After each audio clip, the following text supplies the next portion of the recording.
नमस्कार। Stay safe, happy learning. बिजली चोरी एक वैश्विक समस्या है और भारत में बिजली की चोरी सबसे ज़्यादा होती है। अनुमानतः प्रतिवर्ष यहाँ 16 अरब डॉलर मूल्य यानी कि लगभग 1,32,000 करोड़ रुपए मूल्य की बिजली चोरी होती है। और बिजली की चोरी के कारण हमारा राष्ट्रीय सकल उत्पाद लगभग 1.5% नीचे गिर जाता है, 1.5% के करीब में नीचे गिर जाता है। बिजली चोरी के कई आयाम हैं जिसमें वोल्टेज मैनिपुलेशन, करंट मैनिपुलेशन से संबंधित वीडियो इस चैनल से पूर्व में प्रकाशित किए गए हैं। इस वीडियो में हम चर्चा करेंगे बिजली चोरी के एक अद्भुत आयाम की, जिसमें यदि मैंने देखा नहीं होता तो मैं खुद किसी के कहने पर विश्वास नहीं करता। यह 1,32,000 वोल्ट पर बिजली की चोरी मैंने पहली बार देखी थी और यह अपने कैरियर के शुरुआती क्रम में ही देखी थी। मेरी नौकरी बिजली बोर्ड, बिहार राज्य विद्युत बोर्ड में सन 1984 में लगी और अक्टूबर माह में मेरा पदस्थापन पूर्णिया में हुआ। पूर्णिया को तब एक सोर्स बरौनी से 1,32,000 वोल्ट पर बिजली मिलती थी और ऑफ पीक आवर में, इवनिंग आवर में 10 बजे संध्या 10 बजे से सुबह 6 बजे तक ये बंगाल के दालकोला, बिहार बंगाल की सीमा पर था दालकोला, वहाँ उनका ग्रिड था। उस ग्रिड के माध्यम से 40 MVA बिजली के देने का एग्रीमेंट था। तो वहाँ एक दिन सुबह ज्ञात हुआ कि बंगाल के क्षेत्र में पड़ने वाले ट्रांसमिशन लाइन में 1,32,000 वोल्ट से बिजली चोरी करते हुए पकड़ी गई। अविश्वसनीय सा था। तो पूर्णिया से लगभग 40 किलोमीटर की दूरी पर पड़ता है ये दालकोला। मैं वहाँ अपने टीम के साथ पहुँचा। जस्ट वो चूँकि कार्यक्षेत्र बंगाल का था तो कार्रवाई तो नहीं करनी थी, हमें बस एजुकेशन पर्पस के लिए देखने के लिए मैं वहाँ पर गया। तो मैंने पाया 1,32,000 वोल्ट के नीचे एक बड़ा सा एल्युमिनियम का कॉइल है और एक किसान का बहुत बड़ा फार्म हाउस था और उस कॉइल के दो सिरे से को टैपिंग करके 5 हॉर्स पावर के मोटर भी चलाए जा रहे थे और उसे एक ऊंचा सा दिखने वाला मचान पर, जैसे दूर से गाँव में, खेतों में ये पक्षियों से, जानवरों से रक्षा करने के लिए जो मचान सब बनाया जाता है, दूर से देखने पर वैसा नैरेटिव लगता था। लेकिन उस मचान के ऊपर एक कॉइल रखा हुआ था। अब इसे समझने के लिए हम पहले 1,32,000 वोल्ट के सिस्टम का, एक लाइन का सिस्टम देख लें।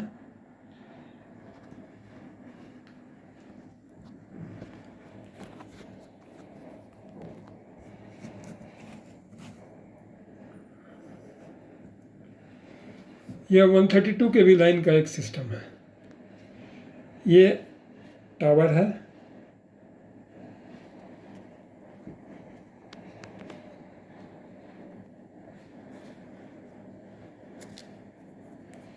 यह ट्रांसमिशन टावर है, यह क्रॉस आर्म है। चूँकि टावर को क्रॉस के रूप में ये इंस्टॉल रहता है, इसलिए इसको क्रॉस आर्म कहते हैं। इसमें 2 सर्किट हैं, देखा जाए। ये सर्किट 1,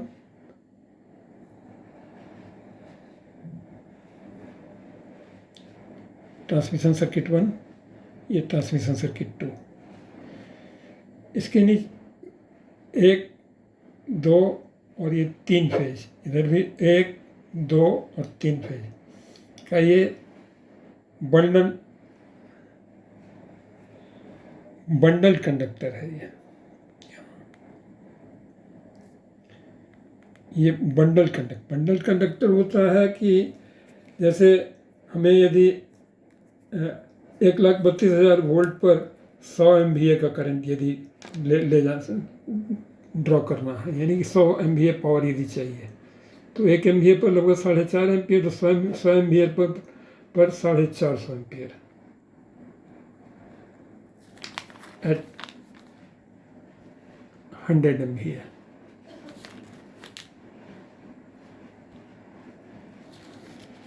तो 450 एम्पियर यदि एक तार पर ले जाएंगे तो हमारी समस्या ये होगी कि स्किन इफेक्ट बहुत ज़्यादा होगा, और स्किन इफेक्ट के कारण लॉसेस बहुत ज़्यादा होगा।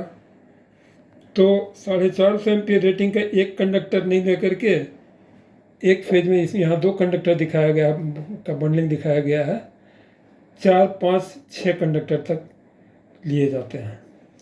400 एम्पियर का एक कंडक्टर नहीं लेकर के 100 एम्पियर रेटिंग के 4 कंडक्टर लिए जाते हैं। इससे कंडक्टर की भी बचत होती है, लॉसेस भी कम होता है। ये ट्रांसमिशन सर्किट 1, ट्रांसमिशन सर्किट 2। अब ये सबसे नीचे वाले कंडक्टर के नीचे यदि एक कॉइल रखा जाए तो मैग्नेटिक इंडक्शन से कॉइल इंड्यूस्ड होगा और इसमें वोल्टेज जनरेट होगा। तो किस डिस्टेंस पर देने से क्या क्या वोल्टेज जनरेट हो सकता है, आइए इस पर हम एक चर्चा करें। मान लें कि यह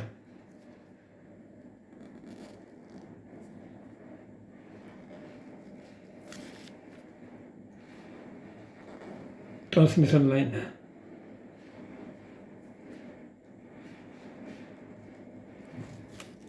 डालकोला सिस्टम 40 MVA का था, तो 40 MVA के लिए हमें 175 एम्पियर, 40 MVA 175 एम्पियर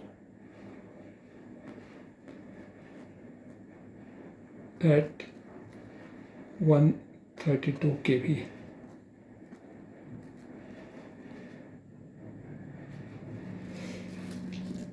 तो यहाँ जो ये करंट जो फ्लो करेगा वो फंक्शन ऑफ टाइम होगा, AC है, IT equal to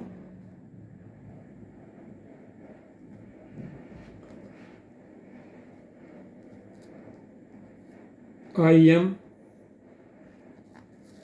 sin omega t।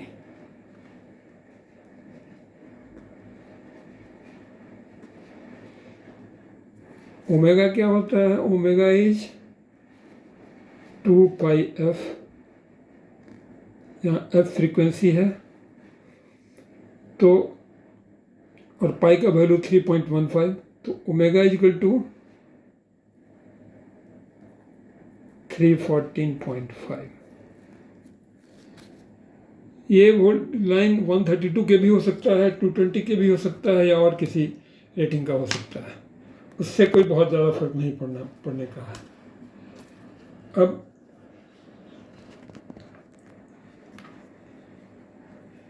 ये IM साइन ओमेगा टी है, तो IM मैक्सिमम इसमें 175 एम्पियर है, तो दिस इजकल टू हो जाएगा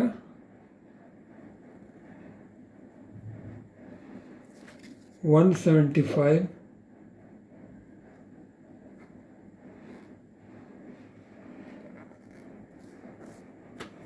साइन 2π FT। अब वोल्टेज इसमें चूंकि टाइम वेरिंग फ्लक्स है, तो इसमें वोल्टेज जनरेट होगा फैराडे लॉ के अनुसार। EMF क्या जनरेट होगा? अब मान लें कि हम यहाँ ये मिनिमम जो सबसे नीचे का जो तार है वो ग्राउंड से इसका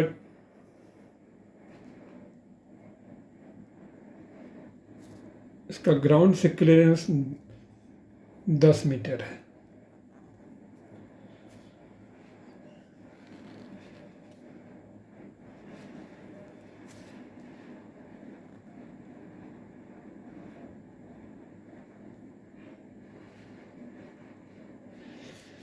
इंडियन इलेक्ट्रिसिटी रूल के अनुसार 33,000 वोल्ट तक के लाइन का मिनिमम वर्टिकल क्लियरेंस किसी करंट कैरिंग सिस्टम से 17 फीट होना चाहिए, और उसके बाद हर एक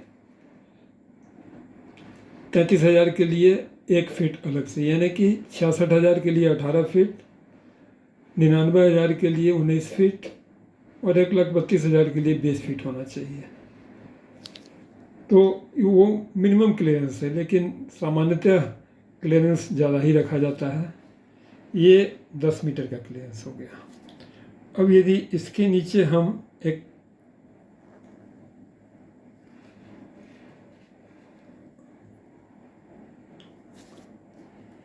HP लाइन है,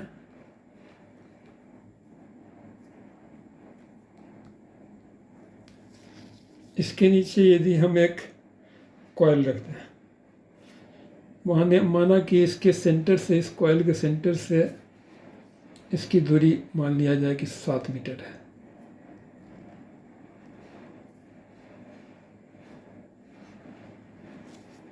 तो ग्राउंड क्लियरेंस इसका रह गया 3 metre.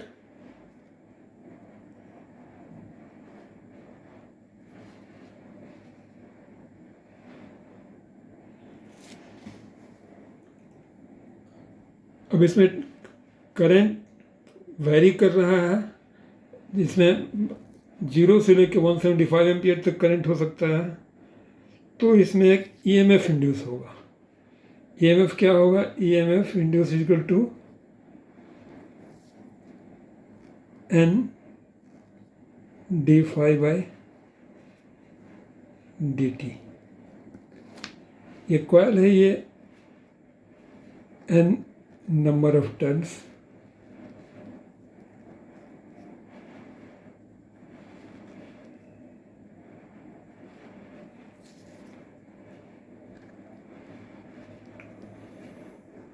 N number of turns का कॉइल है। तो EMF इंड्यूस्ड होगा N d∅dt। अब 5 फ्लक्स जो है, ये किसी भी करंट कैरिंग सिस्टम के अराउंड फ्लक्स जनरेट होता है। ये AC सिस्टम का ये फ्लक्स है। तो और मैग्नेटिक सर्किट के लिए, मैग्नेटिक इलेक्ट्रिसिटी के लिए तो इंसुलेटर होता है, मैग्नेटिक इंसुलेटर टाइप का कोई चीज़ नहीं होता है। यहाँ करंट, ये करंट कैरिंग सिस्टम है, इसके अराउंड, इसके बिलो मैग्नेटिक फील्ड क्रिएट होगा। लेकिन मैग्नेटिक फील्ड मैग्नेटिक मटेरियल के कंपैरिजन में और जगह, नॉन मैग्नेटिक मटेरियल में या एयर में बहुत कम होगा। माना कि यहाँ जो फ्लक्स आ रहा है, मैग्नेटिक फ्लक्स जो जनरेट हो रहा है, उसका फ्लक्स डेंसिटी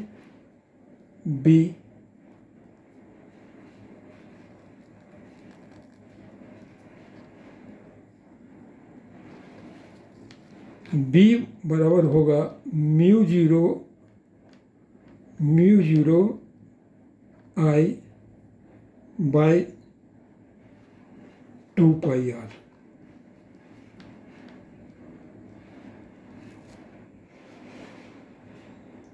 ये फ्लक्स डेंसिटी जो है, ये फ्लक्स जो है, और ये जहाँ म्यू जीरो है, परमिटिविटी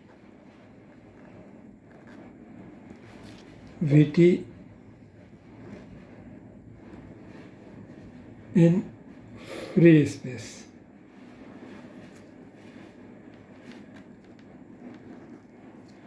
इसका वैल्यू होता है 4π इंटू 10⁻⁻⁷।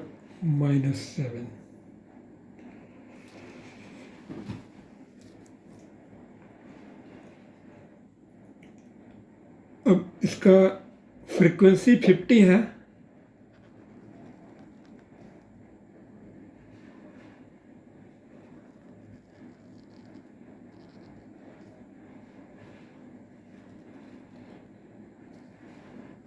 तो मैक्सिमम से मिनिमम, ये यहाँ मैक्सिमम है और ये मिनिमम है। मैक्सिमम से मिनिमम आने में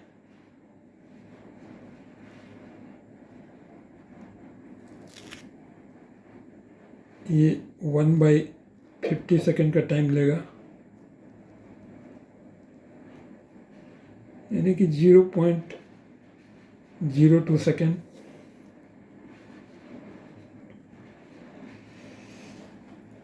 अब ये फ्लक्स डेंसिटी जो है ये that is constant in space. Flux density around this area covering this coil and the conductor, the flux density is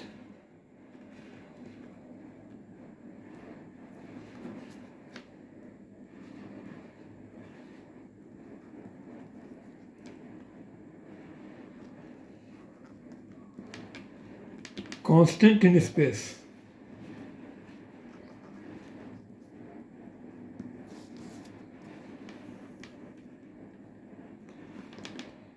But not constant in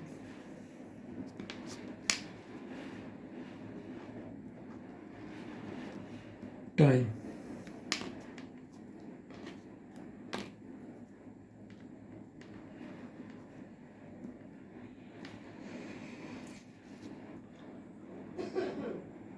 इसके अराउंड फ्लक्स डेंसिटी B2 होगा, B1 माना जाए,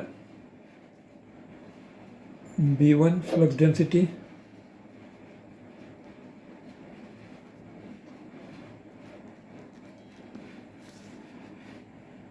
और इसके around, इस कॉइल के around B2 माना जाए।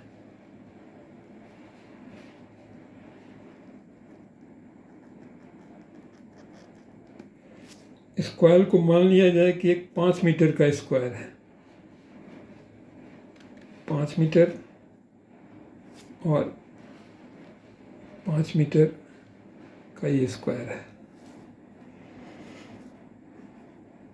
तो डेल्टा फाई क्या हो, यहाँ EMF जनरेट हो रहा है N d∅dt। बेसिकली हमें यहाँ पर मोटर को चलाने के लिए 240 वोल्ट चाहिए।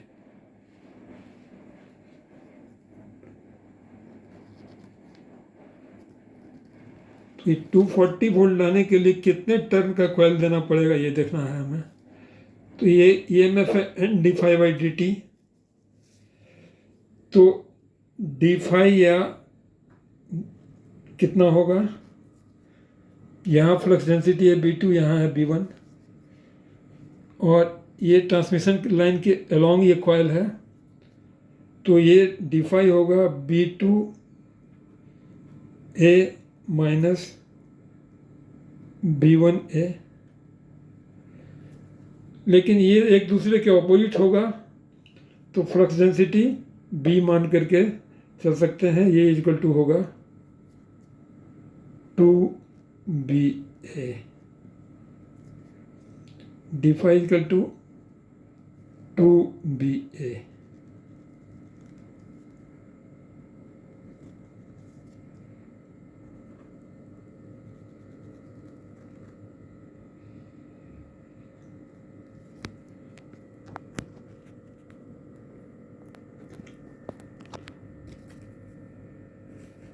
अब म्यू जीरो है हमारा,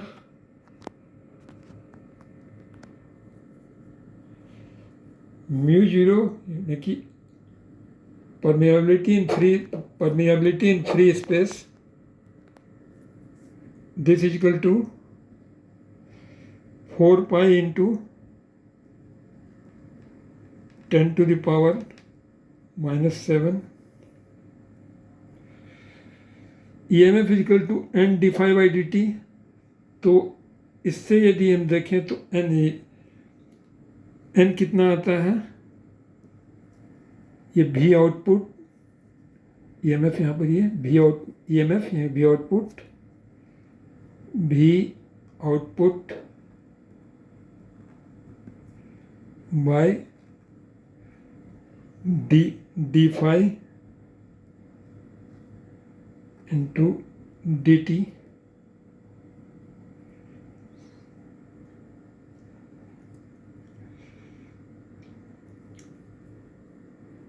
dt हमने यहाँ पर निकाला 0.02 सेकेंड।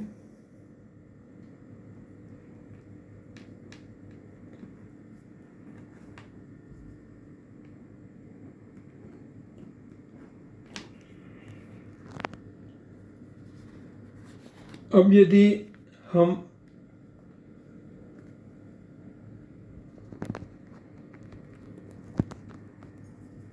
d5 निकाला है हम लोगों ने यहाँ पर 2ba, तो n equal to 240 by 2ba into dt निकाला है 0.02 सेकेंड, तो n equal to v output 240 dt 0.02 और d5 है 2ba। ये इक्वल टू होगा 4 pi into 10 to the power 7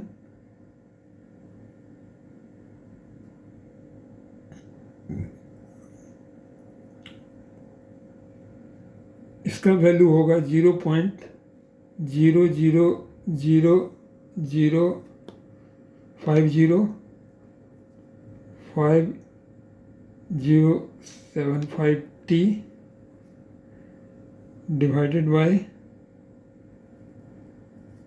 into a, two b a है, हम डेल्टा फाई निकालना चाह रहे हैं, तो d phi equal two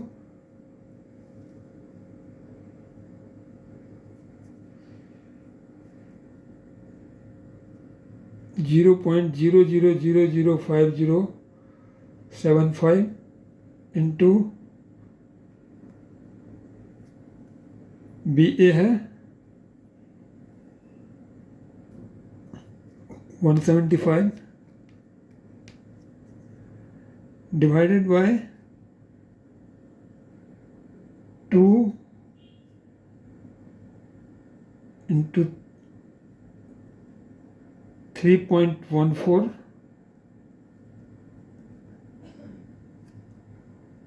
into 7।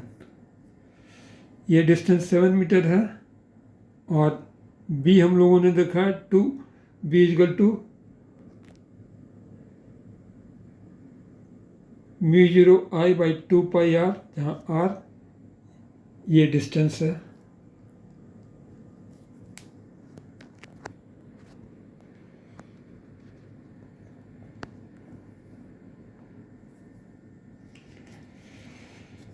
अब यदि हम इस फॉर्मूले से यदि हम n कैलकुलेट करें, n equal to v output dt by d phi, इसका value d phi is 2ba, तो डी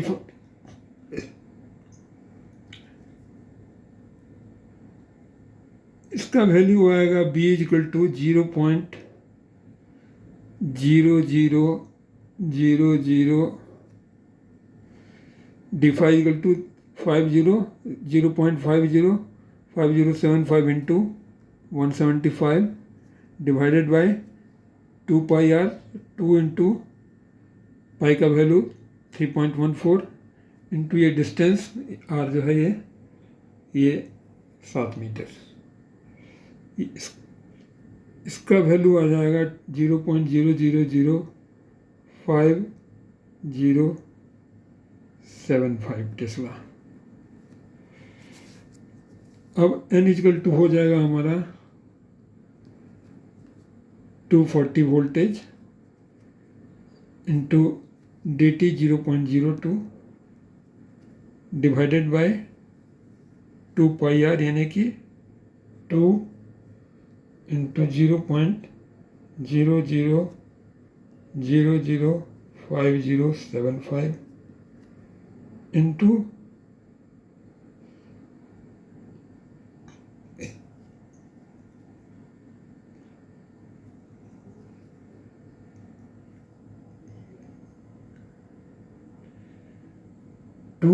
BA